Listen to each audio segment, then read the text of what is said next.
Thank you. Hello, everyone. Thank you for attending. The work I'm going to present to you has been carried at the University of Sussex in collaboration with Dario, Pittera, Damien, Ablart, Marianna, Obrist, and Sriram, Subramanian. And it was supported by the European Research Council as well as Haptics. And so in the previous talk, you already seen what is ultrasonic media haptics, but nonetheless, I'm going to have a quick brush on it. So we use a collection of ultrasound speakers that sound pressure wave. And this pressure wave meet at the same point and create a point of pressure on your palm, indenting slightly your skin so you can feel a tactile sensation. But the focal point on itself, it's not perceived. So we use different modulation techniques to represent different patterns, tactile patterns. There is two categories of modulation techniques. One is about localized modulation techniques and one about animated. I'm going to start with localized modulation techniques. So in localization, one of them is amplitude modulation. So basically you have a bunch of points around your patterns and you modulate their amplitude. So by modulating the amplitude, I mean that the pressure of each tactile point is increase and decrease at a given rate. That rate is usually 200 Hz to have something similar feeling than any vibrotactile interfaces. However, when the pattern is too complex, you have to use more and more points to create your shape, and these individual points decrease in strength because the acoustic power that one device can produce is relatively limited. To overcome this, Takashi et al. At Haptics last year present another localized modulation technique that uses lateral modulation. So in that sense, they're not modulating the amplitude anymore. They just oscillate the position of the points along some lateral motions. Those oscillations are in the order of 5 millimeters and can have some rate of 50 to 200 Hz and are perceived stronger by the user compared to the previous method. But there is also animated modulation technique called spatio-temporal modulation. In that case, we use a single point and we move it rapidly and repetitively across a pattern that we want to render. And if the point moves fast enough, it's now perceived as a shape itself and no longer a moving point. And because in this method we're using only one point, the complexity of the pattern doesn't matter because the acoustic power for a single point is maximized. So quick video to compare the both of them. So here you got an array upside down, rendering some media haptic pattern on a whole bath with some lights, and you can see the shade represents the deformation on the hole. And on the left side, you can see amplitude modulation. So the patterns are a bit blurry, it's a bit messy. On the other side, on the other hand, you got spatio-temporal modulation, and you can see by moving a point really fast and repeatedly, the shape are well defined and is quite smooth. But our skin is different than oil, and smooth pattern on the oil is maybe not a smooth perception. So due to this, there was different previous studies, previous work that investigates your perception of such animated modulation techniques. The first one had been carried by Localized and presented at World Haptics in 2017, and they were interesting into the stimulant set asynchrony, so how long before the next stimuli you should be presented. And they found out that even if you are using different number of points to create your shape, you should to increase the perception, you should use up to 50 millisecond SOA between the different points. Another study that I've presented with some co-authors in Haptics last year was interesting in the tactile point speed. So previously I was saying that we can define the tactile points and the animated pattern as the number of times you repeat in a second, but you can also look at the speed of your focal points. And in that case, we show that if we're aiming for optimal speed, we can maximize the perception of the pattern by the users. So, yeah, to remind you, fix a bit of terminology here. So when I'm talking about draw frequency, I'm talking about the amount of time repeating the pattern in a second. And obviously, like any digital signal, when we represent a shape, we do some sampling. And I'm going to define the sampling rate as a number of points per pattern. So on your right, you have a simple circle with 10 points as a sampling rate, but I can change the sampling rate to be 6 points. This has an influence on the perception, because if I have less points, like here, it means that I have big jump between successive positions. But at the same time, because I have less position to go through, the focal points will stay in that position for longer period. So we can assume there is kind of a drawback, a kind of a trade-off between the amount of time we want to spend in one position and how smooth we want the sampling to be. So how small do we want the gaps between each patterns? So to answer this question, we run two sets of user study. So the user study were magnitude estimation task, where people were rating the perception of a given pattern. So it will be like a pattern with a given sampling rate and a given frequency. Each participant were seated as shown in the picture. They were resting their hand on a box with a small aperture of 20 centimeters by 20 centimeters. By 10 centimeters by 10 centimeters, and the aperture was 1 centimeter above the array. So we use this box, so we sure that the hand was always the same distance to the array, and it was also so the participant can raise their hand on the box and avoid fatigues through the experiments. We recruited 26 participants and 6 females among, and the mean age was 29 years old. In terms of pattern people were rating, we used magnitude estimation task, which means that they were free in their rating. So there was no minimum, no maximum. While the minimum was 0, which means that they didn't feel the pattern, and then participants were free to use whatever values they wanted to. So in terms of pattern we use different pattern with different sampling rates. So low sampling rate where you have gap between the position, increase the sampling rate where the gaps are reduced and now each consecutive position are touching each other, or like very high sampling rates where each point are like overlapping each other. And we tested also like different draw frequencies. So we tested like 2, 5, 10, 20, 40, and 80 Hz. So because people were having different scale when they're rating the stimuli, we had to standardize their answer first. I'm going to go in more details a bit later about that. But after the first experiments, this is what we obtained. So this is a very standardized trends for each pattern. On the x-axis, you have the different frequencies, so the different draw frequency we use for the pattern. And on the y-axis, you have the different sampling rates, so ranging for a few sampling rates, like 4 points, up to almost 10,000.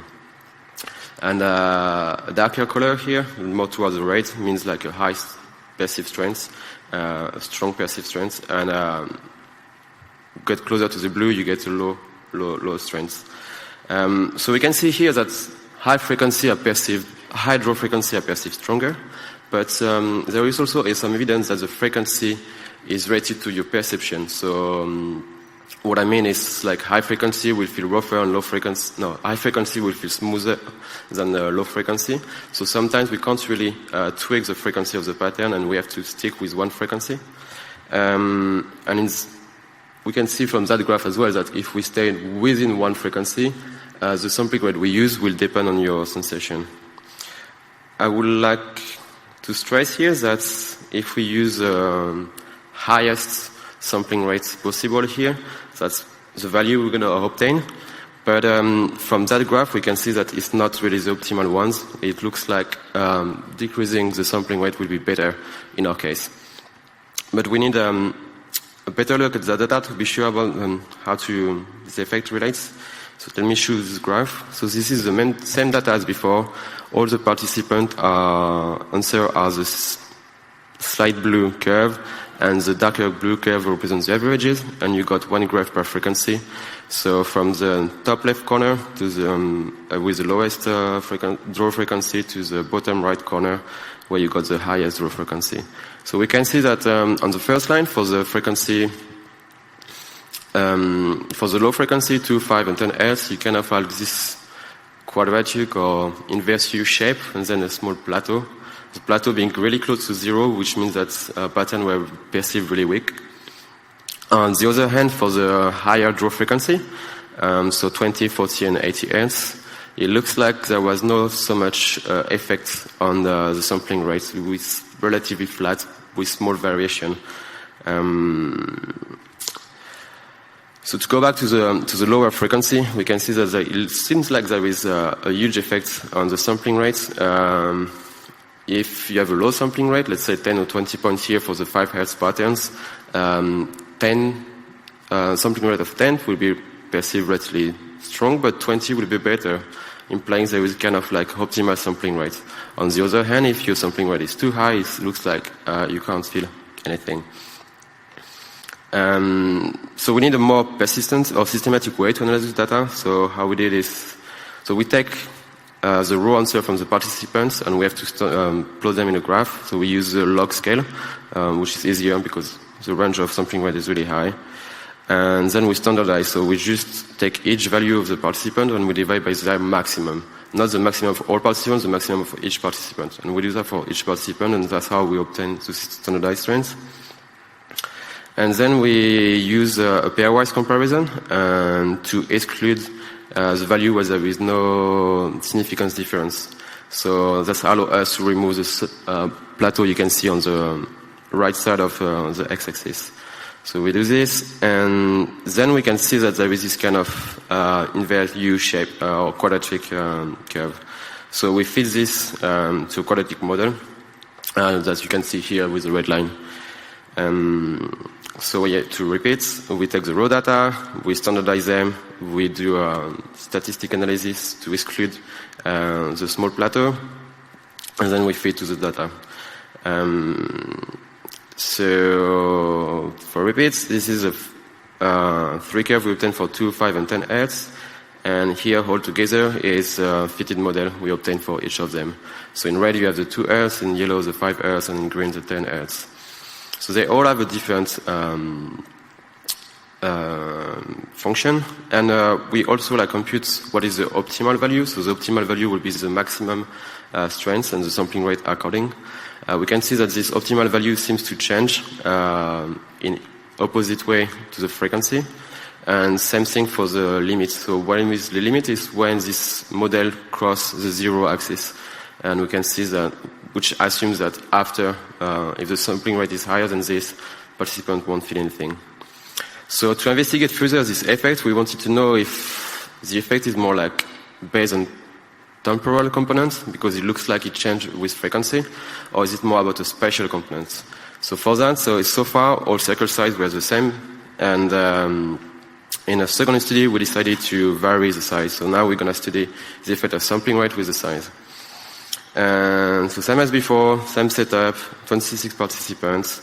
This time, on the other hand, we had different size circles, so ranging from 10, 15, and 20 centimeters perimeters. And we picked 2 draw frequency to limit the set of stimulus, so between 2 and 10 Hz. So this is the result we obtain, different values for 2 Hz. And so if we fit them, we can see that the optimal frequency change with the optimal sampling rate change with the size of the circle, and same for the limit. And now for 10 Hz, then we find the same U-shaped curve, and we can fit them to a model. And this, the optimal sampling rate change with the size of the circle, and the limit also change. And we can see it's it's correlated, kind of. So, which allow me to do kind of compute the optimal distance. So instead of an optimal sampling rate, I was able to infer an optimal distance between 2 consecutive positions. And we can find that this optimal distance for pattern at 2 Hz is around a centimeter, so 9.7 millimeter with a bit of a variance. But for 10 Hz, this optimal distance is now 6.5 millimeters with a small variance. In terms of sampling rate limits, is the same. We can find a value for 2 Hz and another value for 10 Hz, but with a small variance, but those value is different according to the frequency. So it looks like there is a dependence that is both spatial and temporal. But the frame of the study doesn't tell us any suggestion about where this spatial and temporal dependence is coming from. Is it based on the skin behavior? So as you saw in the previous presentation, skin deformation is important in haptics. As many of you may know as well, the mechanoreceptors respond differently to the shape of the signal, so maybe there is an influence of that, or maybe it's just a psychophysical process happening to our brain and we're not aware to. So to answer the final question, we will probably need to carry future work. Just quick summary of the findings. So we find that there is an effect of sampling rates for pattern below 20 Hz, and that a lower sampling rate is often better, which is counterintuitive. So lower sampling rates will lead to perceived stronger sensation. And it looks like for each pattern, according to whatever the frequency we want to use for whatever the sensation we want to use, there is an optimal sampling rate that can be determined, and this optimal sampling rate is unique. So future work will look at finally defining this relationship between sampling rate and strength, and a relationship that include both time and space components. And then we also would like to explore more complex patterns. So all this study was focusing on circles, but we would like also to focus on more complex patterns, so other geometric shape or more abstract shapes. Thank you for listening. If you have any questions, I will take them.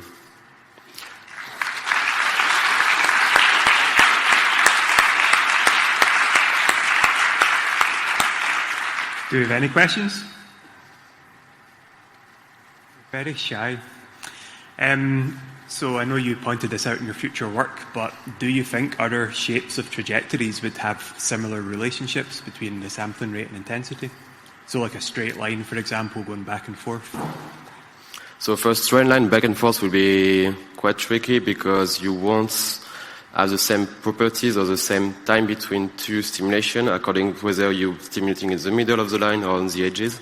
So there will be this to take into account, which add another metric to it. So another solution will be just to sweep through the line. But moving to more complex pattern, also what I'm worrying about and the effects that could be is in the corners, so or sharp angles. So if I have, for instance, a square, what's going to happen in the corner? Do we need to change something in the corner, or do we need to go through the same way? Or do we want more sample position within the corner to really notify them and less in the edges, or do we keep it constant? So that will be like some parameters that we will be curious to look into. No one else? Okay, so one aim of this was to find the optimal sample rate to maximize the intensity, but you could also go the other direction. You could choose a non-optimal sample rate to get weaker feedback. How does that compare to reducing the amplitude, for example? Like, do you think this would be a better way of deliberately making feedback weaker, but still clearly perceptible? I think it will be more straightforward to play with the amplitude. So find your optimal sampling rate for your pattern. And once you have it, you know that's the one to use, and you can just have it implemented like in the library or something like this. So let's say someone investigates different pattern and find all the optimal sampling rate for each pattern. It could have all those parameters saved in the library or templates, and then the person actually using the sensation later on can just play with the intensity if they want to play with the perceived intensity. Because I think it will be easier for them rather than adding more and more complex parameters where the relationship is not straightforward. Okay, if we have no more questions. Deepak. Sorry. Could you speak into a microphone, please, just so everyone can hear? So you're assuming that there's like uniform perception on hand. If it is not uniform, then non-uniform sampling might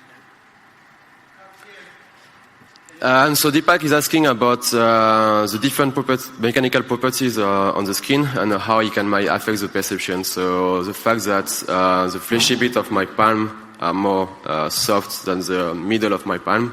So maybe there is an effect of that as well. And so I think he's asking whether I should adapt the sampling rate, or we should adapt the modulation techniques to this variation of mechanical properties.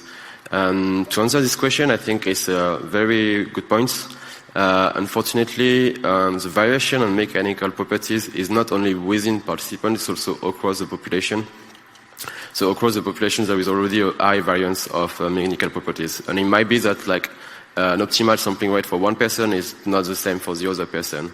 So obviously, in an optimal world, we will be able to measure all the mechanical properties of someone's hand and adapt a sampling rate or any other factor to that mechanical properties. But realistically, this is not possible, so we have to work out with averages. So averages for the population, but also averages for the same part of your hand. All right, that's the end of the session. Can we thank all our speakers again, please?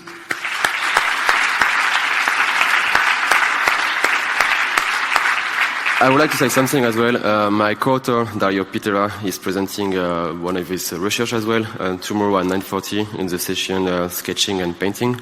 The title of the talk will be I'm Sensing in the Rain, Spatial Incongruency in Visual Tactile Media Stimulation Can Elicit Ownership in VR Users.